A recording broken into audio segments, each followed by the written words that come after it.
Saudari-saudaraku terkasih dalam Tuhan Yesus Kristus, selamat pagi dan berkah dalam. Kita berjumpa kembali dalam renungan harian Kamis 4 April 2024. Seperti biasa, permenungan kita dasarkan pada bacaan Ekaristi hari ini. Dalam bacaan yang pertama dari Kisah Para Rasul bab 3 ayat 11-26 digambarkan bagaimana Petrus dan Yohanes menyampaikan kepada orang-orang yang keheranan melihat pengemis yang lumpuh itu bisa berjalan. Para murid menegaskan itu bukan karena kuasa atau kesalahan mereka sendiri, tetapi Allah Abraham, Ishak dan Yakub yang telah memuliakan hambanya yang telah dibunuh dan dibangkitkan. Dialah yang telah memberikan kekuatan sehingga si lumpuh bisa berjalan.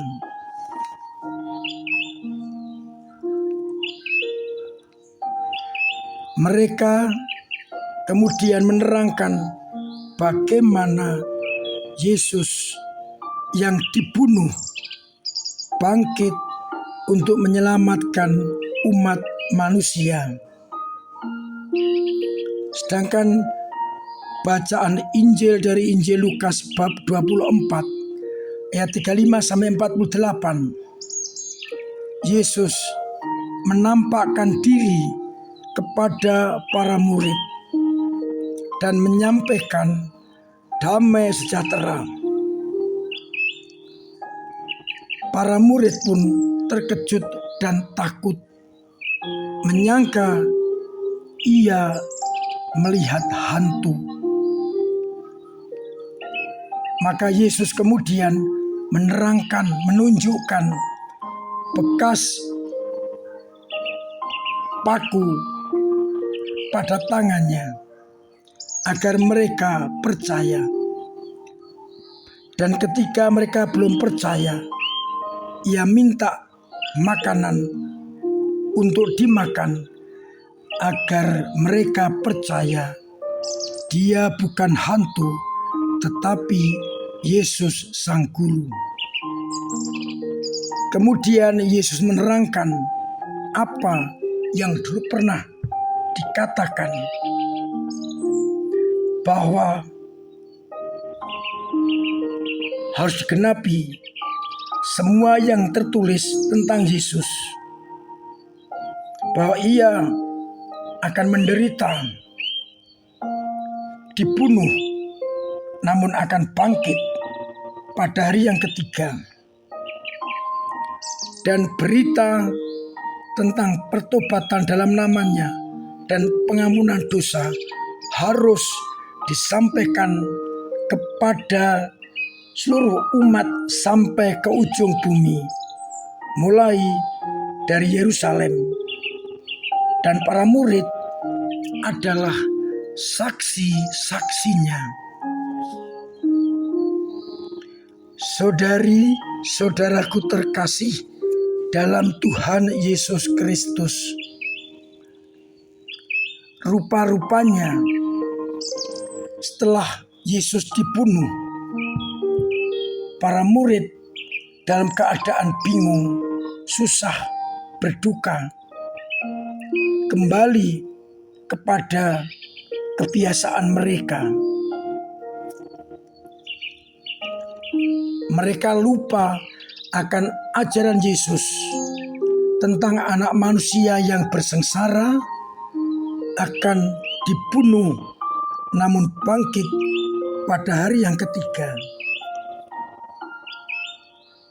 Pengalaman kebangkitan pun ditangkap dengan ragu-ragu karena mereka masih diliputi duka cita. Untuk meyakinkan, Yesus menunjukkan kepada para murid bekas paku pada tangannya dan makan untuk menyatakan dia bukan hantu. Kemudian dibuka kembali pikiran para murid apa yang tertulis tentang dia dalam kitab suci. Dan kemudian para murid yang bersukacita mendapatkan tugas perutusan bahwa pengalaman kebangkitan ini harus disampaikan kepada semua orang sampai ke ujung bumi, dimulai dari Yerusalem, dan para muridlah yang harus menjadi pewarta. Saudari-saudaraku terkasih, pengalaman para murid sering juga menjadi pengalaman kita. Sekalipun kita telah menjadi murid, mendengarkan sabdanya, namun seringkali iman kita digoyahkan, lupa akan sabda-sabda Tuhan. Sehingga yang terjadi, menghadapi tantangan, kesulitan, hambatan, kita merasa ketakutan. Namun kita diingatkan oleh sabda Tuhan hari ini bahwa kematian tidak bisa menghalangi kebangkitan Yesus. Dan kita disadarkan Yesus tetap berkarya sampai hari ini. Oleh karena itu tidak perlu takut, tidak perlu ragu-ragu. Kita mengasah hati untuk melihat, mengalami karya Yesus yang bangkit sampai hari ini. Kalaupun ada tantangan, ada kesulitan, kuasa kebangkitan akan mengalahkannya.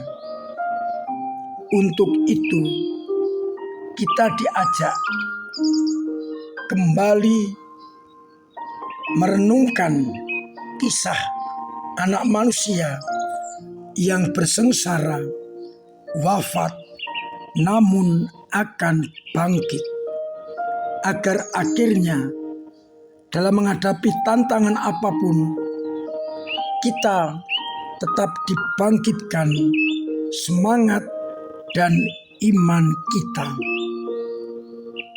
Semoga kita semakin peka akan tanda-tanda kehadiran dan karya Yesus yang bangkit di tengah-tengah kita pada zaman ini. Tuhan memberkati kita sekalian. Amin. Marilah kita berdoa. Bapa yang penuh kasih, kami bersyukur karena kematian tidak dapat menghalangi karya kebangkitan Putra-Mu sampai akhir zaman nanti. Kami Kau kuatkan dengan karya-karya yang kami alami. Kuatkanlah iman kami yang kadang lemah, yang kadang jatuh, kadang mandek, karena tantangan dunia. Semoga dengan kekuatan sabdamu, iman kami tetap berdiri kokoh, dan kami siap menjadi pewarta kabar sukacita.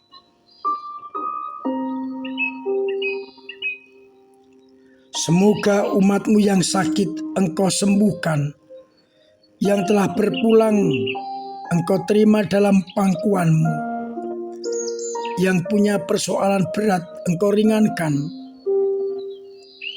yang kesulitan ekonomi Engkau bantu lewat sesamanya, agar akhirnya mereka tetap yakin dan percaya bahwa Engkau mengasihi mereka. Untuk itu, bantu kami dengan berkat-Mu sendiri, Bapa dan Putra dan Roh Kudus.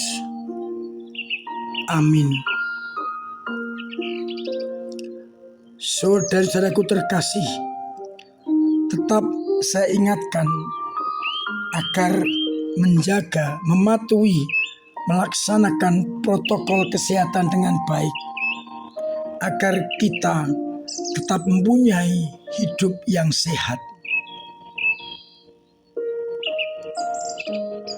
Terima kasih untuk semua peran serta penjenengan dalam karya gereja lewat doa-doa, karya dan tenaga, serta dana yang akan semakin mendorong gereja untuk menghadirkan kerajaannya. Mari kita mengisi masa Paskah ini dengan bangkit dari keterpurukan dosa, bangkit dari kemalasan, dan bangkit untuk memiliki hidup yang baru. Akhirnya saya mengucapkan selamat pagi, selamat merenungkan, salam sehat, Tuhan memberkati.